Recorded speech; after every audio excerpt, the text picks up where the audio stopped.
And then you'd say, I want to be able to bring this feeling up whenever I want. I'm going to keep remembering this feeling over and over again. It only takes a thought and a feeling, an image of the future and emotion, a stimulus and response that you can condition your body to believe it's living in a whole new life. And when you feel the emotions of your future, something amazing happens. You're no longer in lack or separation, so you're no longer looking for the event to take away that feeling of lack or separation.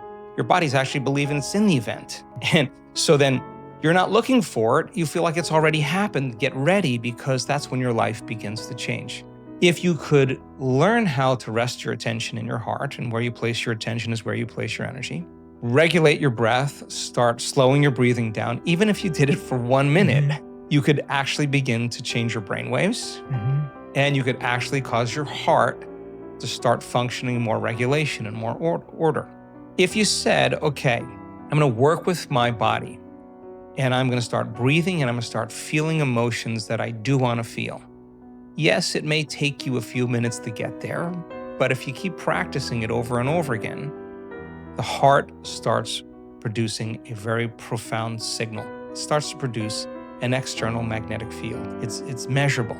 So now you have a coherent brain, which means you can get very intentional, and you have a coherent heart, which means you can feel the emotions of your future before it happens. If you're able to maintain that state for an extended period of time, I say something magical is going to happen in your life. Something unusual, some unknown experience is going to occur. If you keep thinking the same way and feeling the same way, your life should stay the same. That's so much easier said than done, because you're going against thousands of years of programming, of living in survival. I mean, 200 years ago, it wasn't easy being human. I mean, we're in survival all the time. I mean, famine, every disease. I mean, it was hard to be human. And so we have to lay down the very thing we used our whole life to get what we want for something greater to occur. And it goes against thousands of years of programming. It's not something that you get good at doing once. You got to keep practicing. So you really have two ways to look at it. If you're living in stress and you're living in survival, and that system is switched on, then everything will be a threat. Everything will be a danger. Everything will be a reason to rush, to be impatient, to be frustrated, to be judgmental, because that's the consciousness, that's the emotion we're living by. So now you have a problem with a coworker, you have a problem with your partner, whatever it is that you used as an example, and you have to give a presentation. Now you really have one of two choices. Either be victimized by those conditions in your life and you stay in that emotional state, and I'll say to you, Jay, why are you that way? Well, I'm this way because of this person, this circumstance. The person or circumstance is controlling the way I feel and the way I think. Anything that controls the way I feel and the way I think, I'm victim to, right? Okay. Or I actually can be a creator now.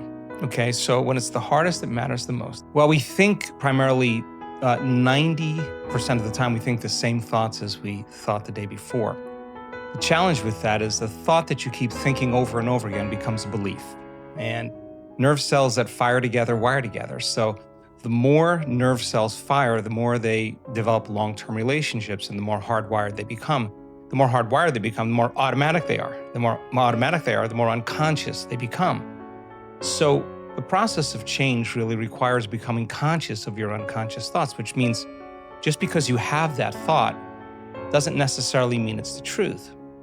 If you have that thought and you accept it, you believe it, you surrender to it without analyzing it, that thought will lead to the same choice, which will lead to the same behavior, which will create the same experience, which then will produce the same emotion. The same emotions then drive our very same thoughts.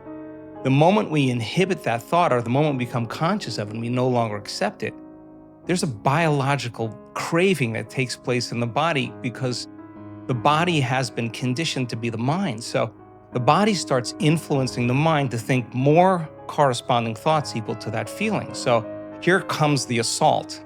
That you're not only unworthy, you're everything else that goes along with that feeling. And this is where people have to make up their mind if they truly want to change. Because if you decide to confront that thought and make a different choice, get ready, because you're going to feel uncomfortable. It's going to feel unfamiliar. And there's going to be some uncertainty, because you're stepping out of familiar territory. You're stepping out of the known and you're stepping into the unknown. Before the manifestation of the event, you're not waiting for your life to change to feel worthy. You're actually changing your life by becoming worthy. You're generating abundance. You're generating love. You're creating an elevated emotion. Now, our data is so compelling because when you truly begin to elevate your emotional state and you could really lock in to those elevated emotions, your body is so objective that it actually believes that it's living in a whole new environment before the environment changes. In other words, the body's believing it's in that new future. And if the environment signals the gene, and it does, and the end product of an experience in the environment is an emotion, you're actually signaling genes ahead of the environment, and your body will begin to become conditioned to a new mind, right? It's an experiment. Life is an experiment. So if your personality creates your personal reality, and your personality is made up of how you think, how you act, and how you feel, if you keep thinking the same way, you keep acting the same way, you keep feeling the same way, your life is going to stay the same because you're the same. So the experiment is, okay, let me begin to think differently. So I got to remind myself how I do want to think, and I have to remind myself of how I no longer want to think, so I don't default and go unconscious. Let me remind myself how I'm going to behave so that I could actually get my behaviors to match my intentions. And let me remind myself of how I'm going to feel. If I'm able to succeed in that day, then there should be some change in my life. It's the experiment. And if it doesn't change, that doesn't mean the law doesn't work for you. It's just, you're not that good yet. You just got to keep practicing, right? So the act of disconnecting from your life long enough to remind yourself of who you do want to be and who you no longer want to be, that experiment then is the experiment called life. Now, it's not that you react. The question is, how long are you going to react? That's the real question. Because, I react all the time. Everybody does. But if you're going to stay there and you're going to live in that emotional state, you will see life through that lens of that emotion, right? So now it gets complicated because the stronger the emotion you feel towards certain people or problems in your life, the more you pay attention to them. And where you place your attention is where you place your energies. Most people think they don't have any control over their emotional state. They think, I'm just this way and I feel this way. Well, we actually can show people that that's not the truth, that when it's the hardest, it matters the most. And if you're able to really work and train your body like you're training an animal to stop feeling one way and start feeling another way. And in fact, you could actually, by thinking about your problems, turn on the stress response just by thought alone. And that's what most people do. So now there you are, you're sitting in traffic.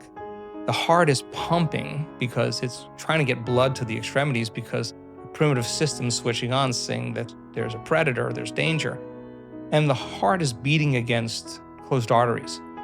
And the heart starts beating out of rhythm, it starts beating out of order, and it starts beating very incoherently. So when you have incoherence in the brain and you have incoherence in the heart, when waves are incoherent, when they intersect with each other, they cancel each other out.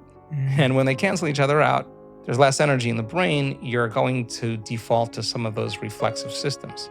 If energy is diminished in the heart, you're not going to trust. You're not going to be vulnerable. You're not going to want to commune. You're not going to want to connect. You're not going to want to feel grateful. It's not a time to feel any of those things. It's time to run, fight, and hide. Okay, so most people say, okay, well, I had a stressful day. I was stressed out the entire day. At the end of the day, they turn on the TV and they relax. The important thing to realize is that if you're relying on something outside of you to change that emotional state, you'll become dependent on it. So is it possible then to begin to create more coherence in the brain? And the answer is yes, because when you're under the gun of those chemicals of survival, you're narrowing your focus on the cause. You hear something moving in the bushes, you freeze, and you narrow your focus. And it's that narrowing of focus that tends to be obsessive. When we're in stress, we overthink things, we overanalyze.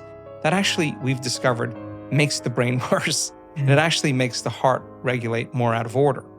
So then we said, okay, if the brain is narrowing its focus and it's becoming over-attentive, what if we teach it how to do something else? What if we teach it how to broaden its focus? And instead of focusing on something material or something known, just open up and focus on nothing. And the act of broadening the focus actually causes a person to stop thinking and doing and start sensing and feeling is actually what starts to slow their brain waves down. And this is a never-ending process of self-discovery. And there's always challenges that you'll have in your life that are going to initiate you into becoming conscious of what you're unconscious to. And you got to meet those challenges from a greater level of consciousness than the consciousness that's created. And if you don't, your response and the way you feel and the way you think being the same, and if you believe that how you think and how you feel creates your life, if you don't change the way you think and the way you feel, your life's going to stay the same because you're the same. I mean, that's the way it works.